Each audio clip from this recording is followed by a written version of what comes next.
Mais la famille Tshisekedi est dans les mines aujourd'hui, dans le Katanga et tout. Ils squattent tout dans le Katanga. Et les Chinois vont travailler avec les Congolais.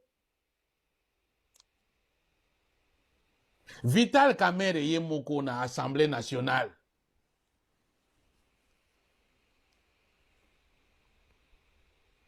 Il dit, mais Makambo Ebele on a clair, notamment le fait que, ah ouais, nous avons des Chinois, non? Mais Vital Kamerhe à l'Assemblée nationale dénonce.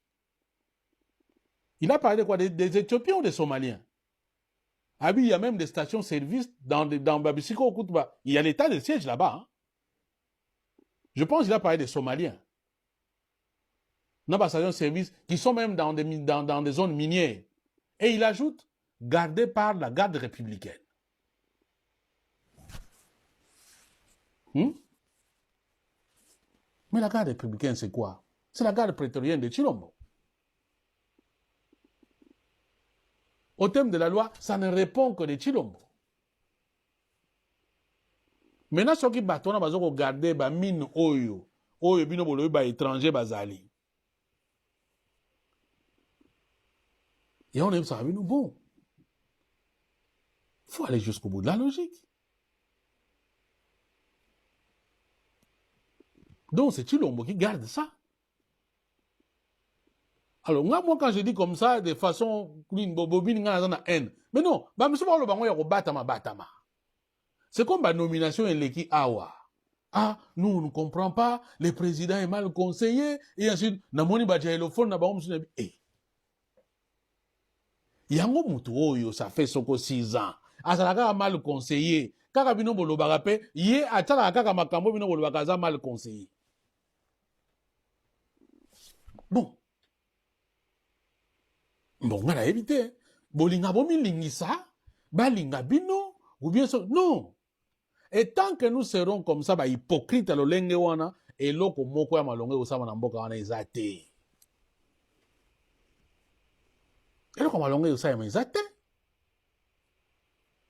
Chilombo est le vrai problème ya mboka wana lelo. Par son incompétence, par son inexpérience, par son manque de formation, et par son tribalisme, et il commence à y ajouter même au terme mabé. Et quand tout un cocktail na mutu ya mutu moko, vous voulez quoi? Vous voulez quoi?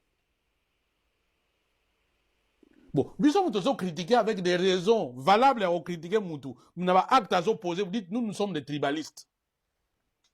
Maintenant, quand vous avez des hordes de gens, alors que l'homme ne représente rien, mais dites-nous, vous l'aimez, pourquoi?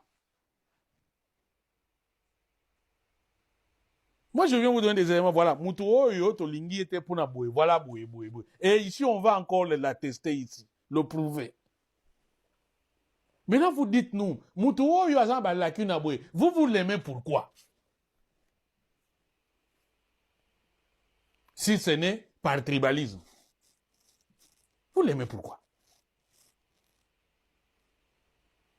Tant qu'on est capoté, vous avez dit, moi, Museveni, vous avez menacé. Abina mois de janvier, azo pesa ordre. Naba mercenaire tout ba na République démocratique du Congo ba bima. Dès le mois de janvier, so ba bimite yia kende ko traquer ban. Ah, mais mboko yo. Bon, nani finalement nazo diriger mboka do. Donc moi na Museveni a commis chef d'état-major il y a République démocratique du Congo en fait. C'est lui qui décide, il y a traque na kati ya Congo. Abi ya Hollande bango kuna. Est-ce que nous voyons qu'une décalée na Kinshasa, même moi ni moi ne c'est pas normal ça. Non, ni est.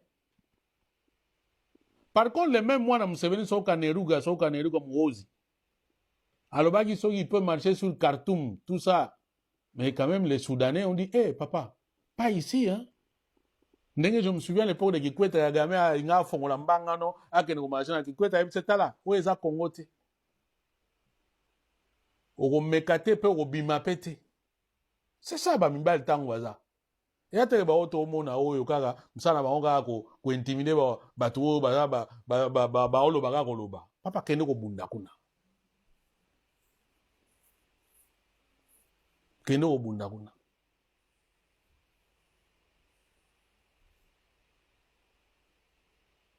Et au-delà, il y a une nomination, il y a aussi quand on a mise en place. Na niveau, il y a armée.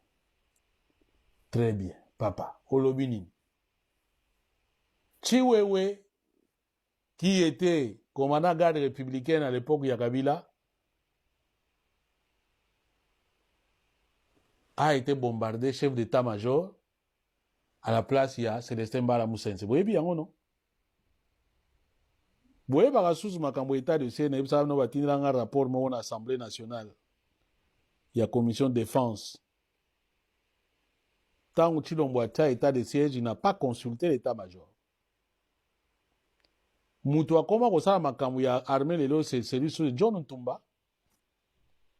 Ou à comment soko chef de la maison militaire. C'est celui-là le vrai chef d'état-major.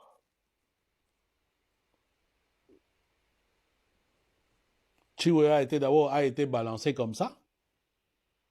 Et puis, pour la première fois, on a vu quelqu'un passer de grade en grade, tia comme un soko général de corps d'armée, sans fait d'armes. À Salanini, mutoyebi azati. À Bunda Wapi, mutoyebi azati. Après, on vient le bombarder, chef d'état-major. Et à l'époque, même les mises en place qui ont été effectuées à l'époque avaient posé pour on a dit, oh, mais Moutou y a lobby à sali rupture na M20,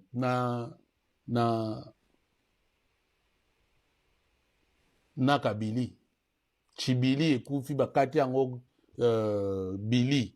Et Tigali Chili, soki beto be ango Chili, atape Siliga et atape ka bendenge moko. Pour façon ba osa biso ndeba Sili. Eza biso na mutu. Sikoyo ndenge ni batu qui représente justement la Chibili, basai na bango neti moi permutation mon boy. Et les relais rwandais sont connus dans cette armée-là. Au contraire, ces mêmes relais sont toujours là. Bolinga kayete, ata asali soko ndenge nini yango, nini ainsi de suite. Et basiri mwami, soki banini, et puis tango bayeko boma ba wazalendo kuna, balongoli soko na ndima, bake kocha soko siri mwami. Boyoka na interview mo siri mwami ndenge ni bitumba bi, bango ba soda ba bundaka te so bazwi ba instruction te. Donc, on a batu bazo ba munguna zo ko ni tout, ya ko bunda te po azo instruction te. En d'autres termes, le problème c'est à Kinshasa. Et on aime ça là. La guerre à l'est là ou dans l'est. Solution dans Kinshasa. Les loyo yeyo à la tête. Il y a troisième zone de défense. Moutoyo, entre autres, à lobby, à négocier parce que M23 va viser mixage. Et na période ya mixage, na ya brassage, yango ba profitaka pour que ba koti sabatu na armée.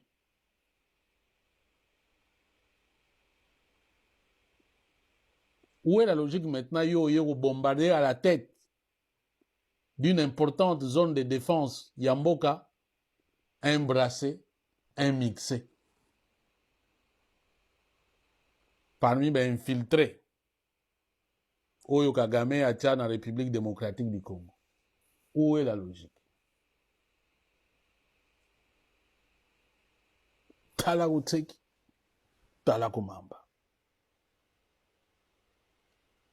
Bon. Bino bozolu ki dango explication. Nga senebisa bino que ya oyo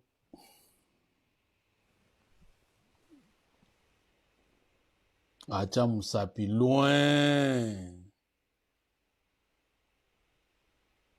Ndeko nanga mutu sa makanike msuon formé ngumino etwagiraneo. Or ngumino etwagiraneo sont des branches du M23. Quelque part. Trouvez l'erreur. Et hier, yene mutfa combattre M23. Or bato wa okubana M23 bango tu balobaga langue moko na ndeko oyo. En fait, ils défendent la même cause. Et Chilombo défend la même cause.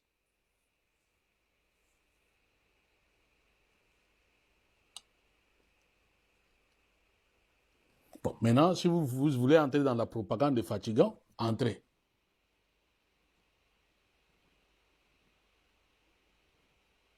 Mais ici, moi, je vous ai dit, ce garçon, quand il fait les choses, République démocratique du Congo, c'est son dernier des soucis. La minute au souci, comment il va garder son pouvoir, comment il peut continuer à s'enrichir, lui et sa famille et son clan. Les restes circuler, il n'y a rien à voir. Vous n'êtes pas au bout de vos surprises. Et si vous pensez que vous êtes au bout de vos surprises, vous vous trompez. Je rappelle, si vous voulez véritablement une solution à la guerre, c'est à Kinshasa. Namoni, ils ont fait même un montage. Oh, Balobiano, docteur Mukwege a dit soutenir position à Chilombo parce que l'Inipo, Batoba Sangana, c'est faux. N'a eu démenti Moboué. Et d'ailleurs, le docteur Mukwege, il n'est même pas en logique à Makamwa Luanda, même pas Yanini. Je pense qu'on a communiqué à Saraki, à plus, côté accord, il y a Nairobi, comme pas à Nairobi, accord d'Addis Abeba. Justement, qui avait mis fin dans Makambo, notamment à M23. Mais Chilombo, il avait mis quelqu'un, Nani, comment on l'appelle encore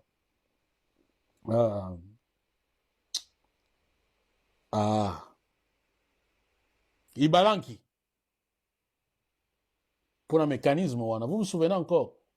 Premier rapport, je me souviens encore, premier rapport, il y a Ibalanki, faisait état, il y a rencontre dans M23. Bango, quand ils vont aller avec les M23, non, c'est bien.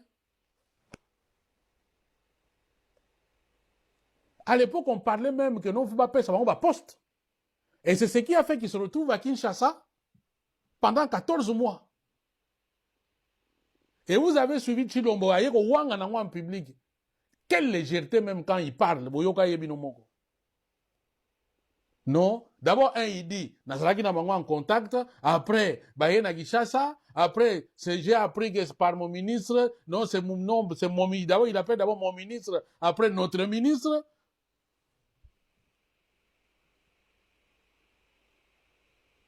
Après, na yoka ibongo, si c'est lui qui les a invités, si ce sont invités eux-mêmes, na yebi koutouté. Vous qui parle comme ça, Bolobi, c'est un président.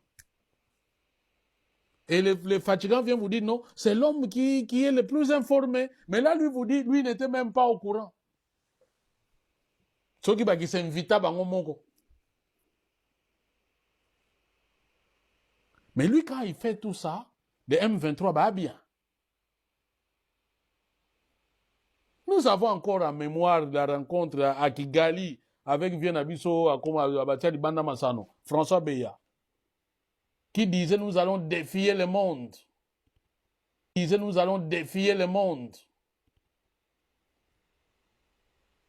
Nous allons démontrer au monde que nous pouvons bien nous entendre, nous allons défier le monde. En d'autres termes, biso na batuti. Monde wana biso. Ba Congolais na batumususo, baza contre idéologie na bangwana. Nous allons défier le monde. Mais les images existent. Vous avez mangé au Rwanda, vous êtes allé danser au Rwanda. Biso tiko koma kunate. Et quand vous alliez danser là-bas, nous vous disions, tala bato babi na bangote. Vous avez dit, ah, bino waba ene, bino waba jaloux, bino waba tribaliste, bato anzala. Bozo que la biso jalousie parce que biso sikoto komo bina sokepe likonga. Vous avez même comment larguer vos jaélophones, même des ministres jaélophones. Je me souviens encore l'autre là, Moutawa 50 notes. Moutawa, oh non, les Rwandais, les patati, machin, avantage comparatif. Qui ne se souvient pas, il y a Vili Chimanga. Non, vous s'occupez Ninyango, vous déifiez trop Kagame. En plus, nous qui ne se souvient pas? Vous avez passé 2 ans à magnifier le Rwanda, à magnifier Kagame, au vu de tout le monde. Un frère fiable. Kuswani kasi aloba yango. Bobo si aloba yango. Clara Kitche si aloba yango. Jires Mantuele si aloba yango. Hein? Bah attention, baza est-ce que si aloba yango? vous là, il y a on a sabino, moi même makambo etali Rwanda, makambo etali Nanga, makambo etali ennemi à Congo.